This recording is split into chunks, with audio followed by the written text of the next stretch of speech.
आज आमे बनैबा समुद्रर राणी कंकड़ा आ बहुत लोक मध्य छिट कंकड़ा मध्य कहती खाइबा को बहुत ही टेस्ट लगी थाए। साधारणतः सबू कंकड़ा ठारू ए कंकड़ाटी बहुत ही स्वादिष्ट मीठा लगी थाए। आउ तार ए कंकड़ाटीर मांस बहुत थाए, बहुत ही टेस्टी लगी थाए। आमे ये जो कंकड़ाटी बनैबा बिल्कुल बिना पाउडर मसला रे आमे बनैबा आ पूरा देसी तरीका रे बनैबा, साधा सीधा सिंपल आउ चुली रे मध्य बनैबा आउ घरर थिबा सामग्री रे बनैबा। आ मु आपण मानकु बहुत सारा कंकड़ार रेसिपी मध्य शेयर करछि, सब गुड़िका आपण मानकु डिस्क्रिप्शन में लिंक शेयर कर देबी। तेबे चलंतु आउ डेरी न करी आरंभ करिबा जे रेसिपी। कंकड़ा तरकारी पाई ए सबु सामग्री दरकार। आउ ये जेहेतु बड़ साइज रो कंकड़ा तो मु 8 पीस कर नै छि, गोटे को 2 पीस लेखे करछि। आ गोड़ देखि परछंती एई परि भाबरे तार आ टिके आपण माने छेची की जदी खाइबा को चाहउछंती खाइ परिबे। तापरे पियाज किछि नै छि फ्राई करिवा पाई, आ टमाटो बड़ साइज रो नै छि, आ तापरे आलू मध्ये एई परि भाबरे कट कर नै जाई छि। तापरे तेजपत्र, चीनी तरकारी के टेस्ट बैलेंस करिया पाई, आ काश्मीरी चिली पाउडर, हल्दी पाउडर, लूण मध्य नै छि। तापरे दालचीनी गुजराती रो गुंड को मु एठी होममेड नै छि कुटिकी। आ तापरे पियाज, रसुण, अदा, गोटा धनिया, सुखिला लंका, जीरा मु ए सब को ग्राइंड करिया पाई मसला पाई नै छि। आ सोरिष तेल निहाती नॉनवेज जेतु मु नै छि। एबे चलंतु नेक्स्ट प्रोसेस को जिबा। एबे मु मिक्सी जार रे मसला गुड़ी को नहीं जाइए 2 स्पून पाखापाखि पानी को देकी एबे हमें भल भाबे मसला को चिकन करके पेस्ट करी नबा। तापरे जेहेतु तरकारीटी चुली रे बनिबो तो मु प्रथमे कड़ाई को बसैछि। कड़ाईटी जेहेतु भल भाबे गरम हो जाइछि, तापरे 4 रु 5 टेबलस्पून पाखापाखि सोरिष तेल को दे देली। आ पछरे बिल्कुल तेल भी यूज करबानी, एका बेल के मु तरकारी पाई के दे देछि। तापरे कड़ाईटी जेहेतु भल भाबे गरम होता सोरिष तेल पकई देथिली। सोरिष तेल भल भाबे गरम होला परे तापरे मु कंकड़ा को देकी तापरे भाजी नै जिबा। तो मु प्रथमे कंकड़ा रे हल्दी आ लूण को दे दउची। 1/2 स्पून पाखापाखि हल्दी पाउडर देली आ स्वाद अनुसार लूण को देके ताको भाजी नै जाउची। आ कंकड़ार कंचा स्मेल जिबा पर्यंत भाजीबा। बेसी आमे भाजीबानी मध्य हल्का टिके कंकड़ार कलर आसी गले आमे कंकड़ा गुड़िक कड़ाई रु काढ़ी नबा। आउ कंकड़ा तरकारी बेसी रिच हेले बिल्कुल भल लगेनी।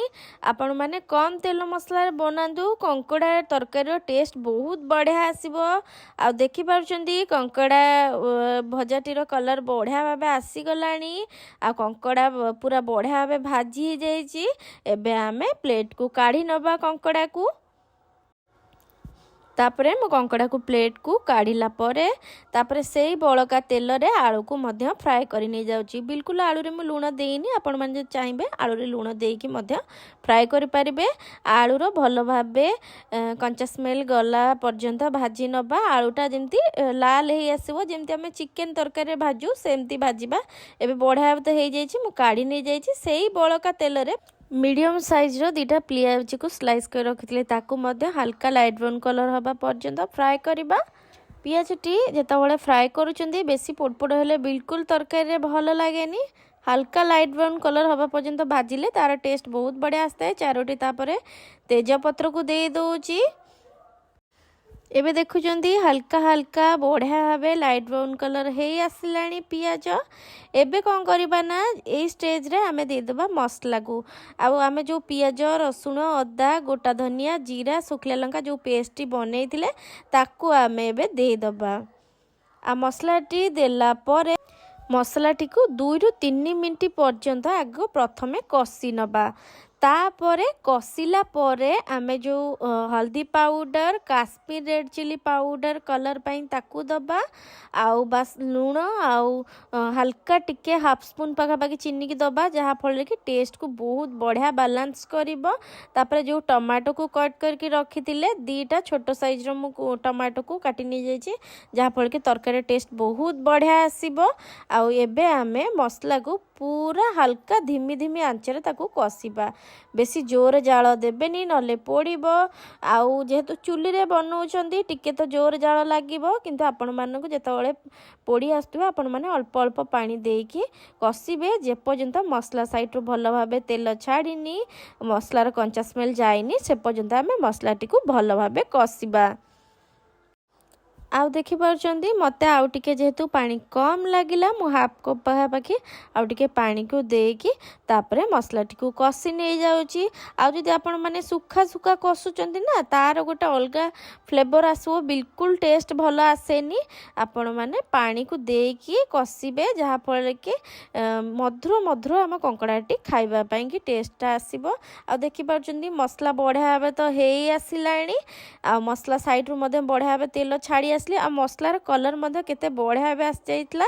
तापरे मु कंकड़ा आउ आलू को देकी आउरु 3 रु 4 मिनिट पर्यंत आमे कषिबा। आउ कंकड़ा आलू को मध्य कषला बेले जदि आमको टिके पानी लागिबो मध्य अल्प टिके टिके पानी को देकी मध्य 3 रु 4 मिनिट पर्यंत आमे कषिबा।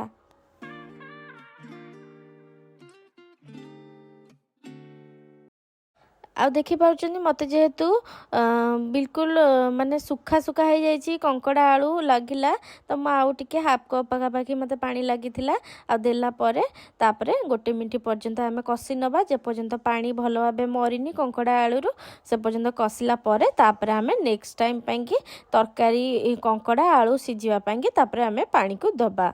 एबे कंकड़ा आलू बढ़िया भाबे कषि जाइछि एबे आमे पानी को दे दबा। आ बेसी पानी दबा नाई कंकड़ा तरकारी बेसी मोटा हेले भल लागेनी किंबा बेसी पतला हेले भल लागेनी मीडियम साइज रे रहिबो। आ तरकारी जेमती आपण माने रखुचंती सेटा ए जो कंकड़ा तरकारीटा ऑटोमेटिक टिके बहुलिया हो जाए तार रस जेतु बाहरी थाए आ सेटा बहुलिया हो जाए तार टेस्ट बहुत बढ़िया आसता। तापरे मु घोड़नी देके ताकू सिझिबा को छाड़ी नहीं जाउची। तापरे मु घोड़नी को खोली नहीं जाइए। तापरे देखि पार्चंती कंकड़ा आउ आलू ए स्टेज रे सिझी आसलानी गरम मसला 2 स्पून पाखापाखि देदेली तापरे घोड़नी देकी 2 रु 3 मिनिट पर्यंत ताकू सिझिबा को छाड़ नहीं जाउची। मिक्स कला परे गरम मसला को तापरे घोड़नी देकी 3 रु 4 मिनिट पर्यंत पाखापाखि घोड़नी देकी ताकू आउ टिके रखी नहीं जाइथिली। आ तापरे 3 रु 4 मिनिट परे तापरे मु घोड़नी खोलिकी पुणी नेक्स्ट थर चेक कर नहीं जाइली। आउ तरकारी कंसिस्टेंसी आपण मानकु मु देखौची एतिकी पतला पतला झोल रहिले खाइबा को बहुत ही बढ़िया लगी थाए। कंकड़ा आलू तरकारी पूरा रेडी हे आसिलानी आ बेसी मोटा झोल हेले मु आपण मानकु कहूची बिल्कुल भल लागेनी। कंकड़ा तरकारी जेतबेले साधा सीधा एमती बनी थाए बहुत ही बढ़िया लगी थाए। आलू मध्य बढ़िया भाबे सिझी जाइछि कंकड़ा मध्य बढ़िया भाबे सिझी जाइछि। तापरे मु एबे देखि पाउछन्ती पतला पतला कंसिस्टेंसी आसीची बेसी मोटा नुह। एबे आमे कोन करबा ना चुली रु काढी नबा आ हल्का ठंडा करबा को छाडी नबा। देखिबे आपण माने तरकारी केते बढ़िया भाबे सर बसी जाइची। एबे देखंतु ए स्टेज रे तरकारी केते बढ़िया भाबे कलर आछि सर मध्य केते बढ़िया भाबे तरकारी बसी जाइछि। आउ मु आपण मानकु तरकारी कंसिस्टेंसी देखौछि एतिकी रहिले कंसिस्टेंसी तरकारी खाइबा पई बहुत ही बढ़िया लागि थाए। जेतबेले कंकड़ा तरकारी हल्का ठंडा हो जाए तार झोलटी एही परि भाबरे हो जाए थाए। आशा करछि आपण मानकु एई रानी कंकड़ा झोल रेसिपी निश्चिंत पसंद आस्तिबो। भल लगी प्लीज मो चैनल सोमे द फूड ब्लॉगर को लाइक कर दियंतु, शेयर कर दियंतु, सब्सक्राइब कर दियंतु, पाखटिया बेल आइकन मते प्रेस कर दियंतु जहा द्वारा कि आपण मानक पाखरे मोर वीडियो नुआ नुआ करी आपण मानकु पहुंचई पारिबी। तेबे मु रहूची देखा नेक्स्ट वीडियो रे। नमस्कार।